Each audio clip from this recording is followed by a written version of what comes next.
Auchan, c'était un peu le dernier des Mohicans dans la grande distribution. Alors que Carrefour et Casino se sont engagés depuis plusieurs mois dans une adaptation à la concurrence d'Internet et aux nouveaux modes de consommation, le groupe nordiste semblait camper sur le modèle qui a fait son succès. Et puis patatras. La veille du 1er mai, Auchan fait une annonce fracassante. La vente prochaine de 21 magasins en France. Un choc pour ses salariés et un tournant dans l'histoire d'une famille, les Mullier. Je suis Pierrick Fay, vous écoutez La Story, le podcast d'actualité des Échos, et je vais vous raconter pourquoi la vie d'Auchan ne sera plus comme avant. Le petit rouge-gorge, le sympathique oiseau qui figure sur le logo d'Auchan, a perdu de son éclat, pour ne pas dire qu'il a pris du plomb dans l'aile. En 2018, le distributeur a perdu près d'1 milliard d'euros, lui qui depuis 3 ans affichait des bénéfices annuels de près de 800 millions. Un accident ? Pas vraiment. À son tour, Auchan est rattrapé par l'évolution du comportement des consommateurs. Pour la famille Mullier, les fondateurs de l'entreprise, il était temps d'agir. Mais avant de vous parler des défis qui attendent Auchan, revenons en arrière sur l'histoire d'un groupe qui s'est placé au panthéon des géants de la distribution en Europe.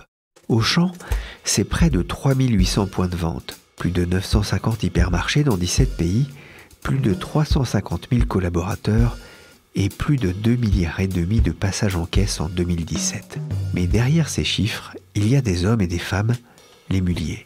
Pour en savoir plus sur cette dynastie nordiste, je suis allé voir Antoine Boudet.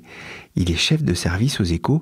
Il a souvent approché cette famille très discrète et j'ai tout de suite eu envie qu'il me raconte le groupe Auchan d'hier et d'aujourd'hui. Auchan, aujourd'hui, c'est le deuxième groupe de distribution français après Carrefour, présent en Europe, bien sûr, en France initialement, mais aussi en Espagne, au Portugal, en Pologne, jusqu'en Russie, en Chine, où ils ont un partenariat avec le taïwanais RT Mart depuis un certain nombre d'années, où ils sont d'ailleurs le premier opérateur d'hypermarchés.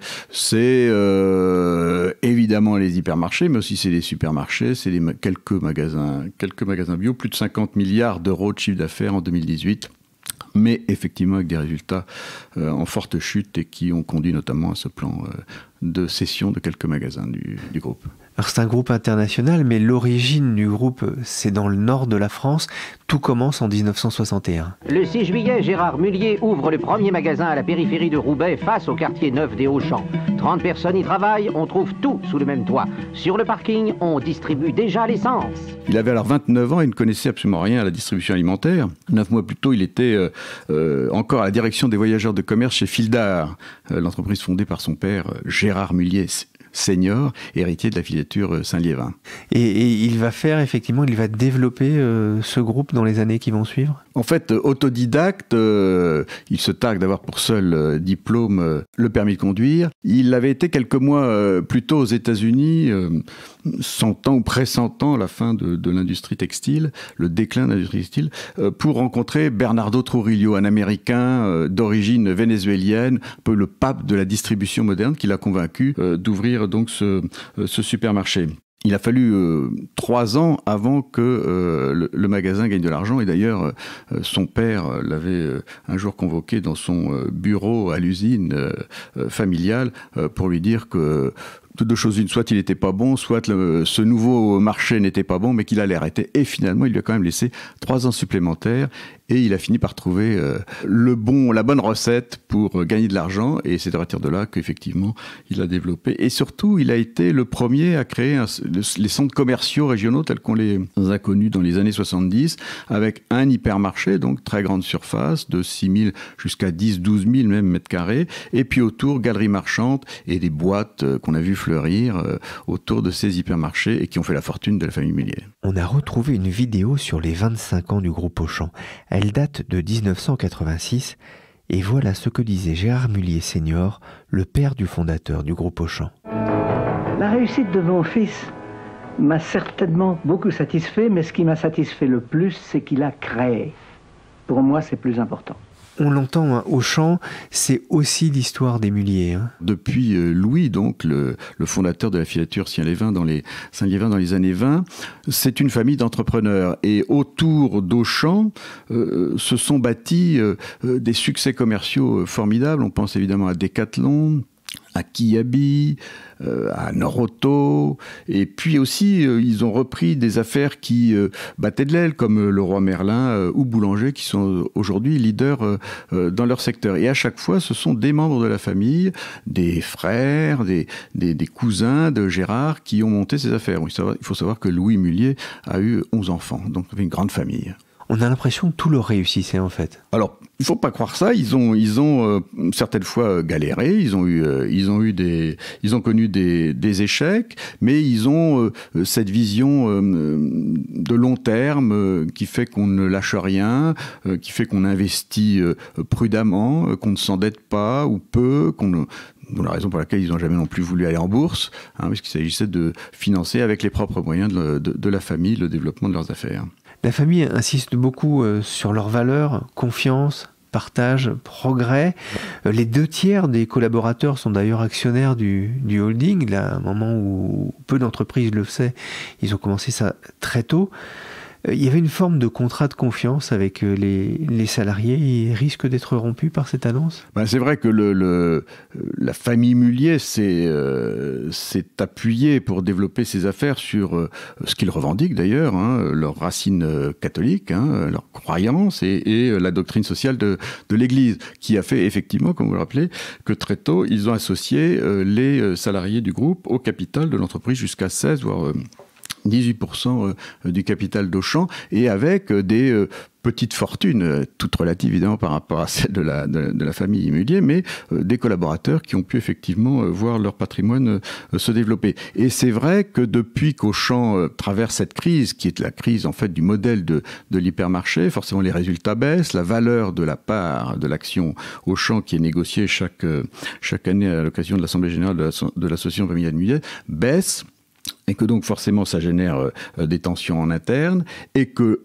en effet la fermeture de magasins est un vrai choc pour ces salariés, et peut être perçu pour beaucoup en interne effectivement comme la rupture d'un contrat de confiance, et surtout le sentiment d'une fragilité que jusqu'à présent ils n'avaient jamais perçue. Qu'est-ce qui s'est passé ? Pourquoi est-ce que Auchan va mal aujourd'hui ? Auchan va mal aujourd'hui, comme Carrefour va mal, comme Casino va mal. J'allais dire comme tous les grands groupes intégrés de distribution qui sont fondés sur le modèle de l'hypermarché, de la distribution de masse vont mal.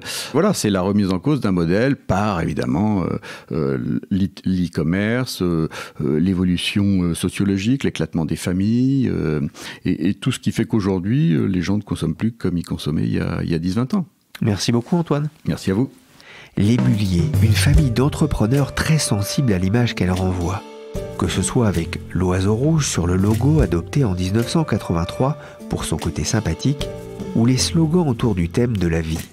Sans oublier le choix du nom Auchan, en référence donc à ce quartier de Roubaix, à ses racines. J'ai découvert au passage que le groupe aurait pu s'écrire Auchan, O-C-H-A-N, mais certains membres de la famille trouvaient que cela avait une consonance trop asiatique. Surtout, Gérard Mullier a préféré l'écrire avec un A pour apparaître en première place dans les annuaires et les répertoires.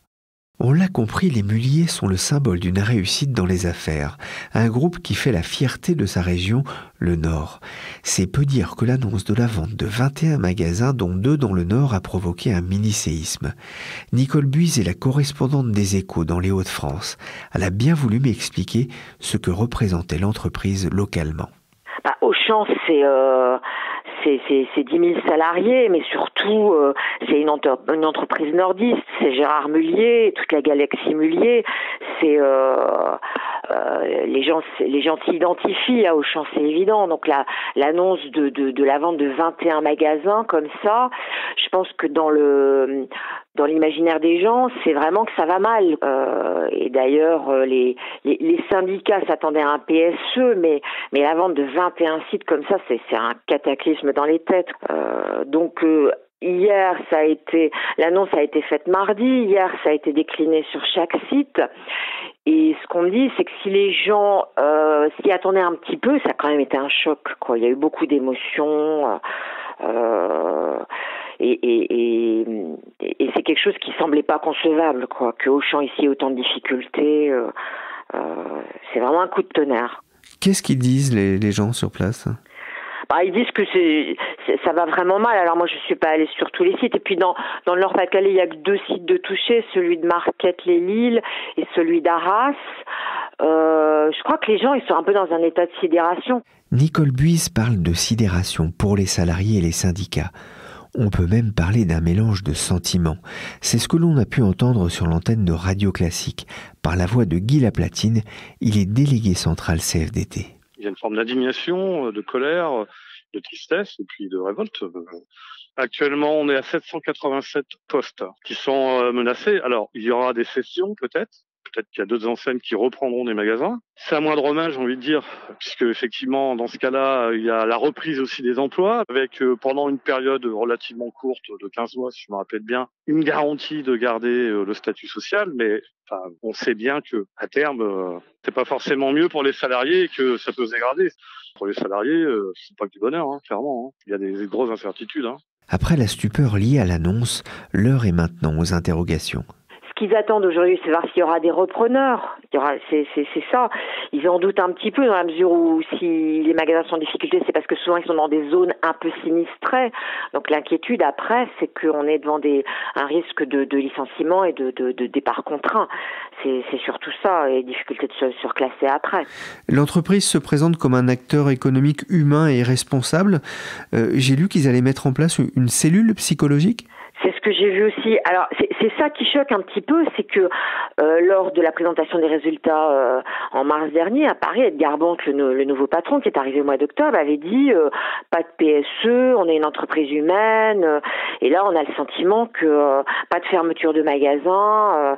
Il y aura quand même un PSE visiblement. C'est-à-dire un plan de sauvegarde de l'emploi. Un plan de sauvegarde de l'emploi à la centrale d'achat, puisqu'il y a quand même des fonctions support qui dépendent de ces 21 sites. Donc on a un petit peu l'impression que c'était des promesses en l'air et que là aujourd'hui c'est le coup près qui tombe. Auchan emploie 73 000 personnes en France. Environ 700 postes sont menacés par le plan de cession du groupe. Cela correspond à 1% des effectifs. Cela peut paraître peu, mais c'est un tournant pour le groupe, mais aussi le symbole d'un secteur économique qui se porte moins bien. Selon une étude d'Eurogroupe entre 1992 et 2012, la distribution au sens large a créé 420 000 emplois nets. Mais les temps changent. Depuis 2010, le nombre d'employés à magasin constant tend à diminuer. Et certains modèles vacillent, comme celui des hypermarchés. Dans cette vidéo réalisée en 1986 par Auchan pour son 25e anniversaire, un responsable du groupe affichait une confiance forte dans ce modèle. Je crois en l'avenir de l'hypermarché en France, dans la plupart des pays d'Europe et dans un certain nombre de pays dans le monde. L'hypermarché doit en effet devenir et rester un multispécialiste qui offre dans chacun de ses rayons le même professionnalisme que ce qu'on peut trouver dans les commerces spécialisés. Si on ajoute à cela l'accueil, la clarté de l'offre, la vitesse du choix, eh bien l'hypermarché a devant lui un avenir important et il n'existe pas dans un avenir prévisible de formule commerciale capable de supplanter l'hypermarché. Il y a 33 ans, il était sans doute difficile d'imaginer comment Internet allait profondément changer le commerce. Aujourd'hui, à lui seul, Amazon pèse en bourse à Wall Street autant que les 15 plus gros distributeurs du monde. Le modèle de l'hypermarché est-il condamné ? C'est la question que j'ai posée à Philippe Bertrand, spécialiste de la distribution aux Échos. C'est la grande question que se posent les dirigeants de la grande distribution. Est-ce que l'hyper est mort, comme certains ont pu l'écrire, comme moi par exemple, ou est-ce qu'il est juste un peu malade? Est-ce qu'on peut le réparer, le guérir? Il faut quand même savoir qu'aujourd'hui, l'hypermarché, ça représente encore 50% des ventes des produits de grande consommation dans l'univers de distribution moderne libre-service. Donc c'est passé en quelques années de 52% à 50%, donc le déclin est là, mais il n'est pas non plus énorme, c'est pas une catastrophe. Il y a encore la moitié des Français qui font leurs courses alimentaires et de produits d'entretien, de produits de nettoyage, de lessive, etc. dans les hypermarchés. J'y étais par exemple, c'est vrai, moi, samedi dernier, justement. Ce qui est étonnant, c'est que Auchan ne vend qu'un seul hypermarché, celui de Villetaneuse en Seine-Saint-Denis, mais il vend essentiellement des supermarchés. Qu'est-ce que ça veut dire? Auchan, avec Carrefour, c'est l'enseigne des hypermarchés. C'est eux qui possèdent les plus grands hypermarchés en France, les hypermarchés des années 80, de la consommation de masse, des hypermarchés qui font jusqu'à 15 000, voire 20 000, voire un peu plus que 20 000 mètres carrés de surface de vente. Donc, c'est vrai que symboliquement, ils en vendent un, donc c'est très symbolique, mais en revanche, c'est un magasin situé dans une zone un peu difficile, où la population n'est pas très riche, donc c'est un peu un cas d'espèce. Donc, on ne peut pas dire qu'Auchan sacrifie son modèle d'hypermarché, mais symboliquement, c'est quand même assez fort.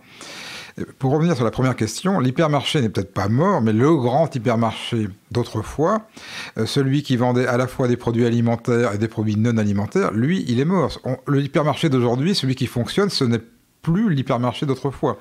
Il ressemble à quoi l'hypermarché d'aujourd'hui alors, ou de demain? L'hypermarché d'aujourd'hui et de demain, c'est plutôt l'hypermarché que développe Leclerc, c'est pour ça que Leclerc marche bien, c'est plutôt un gros supermarché. C'est un magasin qui fait 6 000, 8 000 mètres carrés et qui vend essentiellement des produits alimentaires.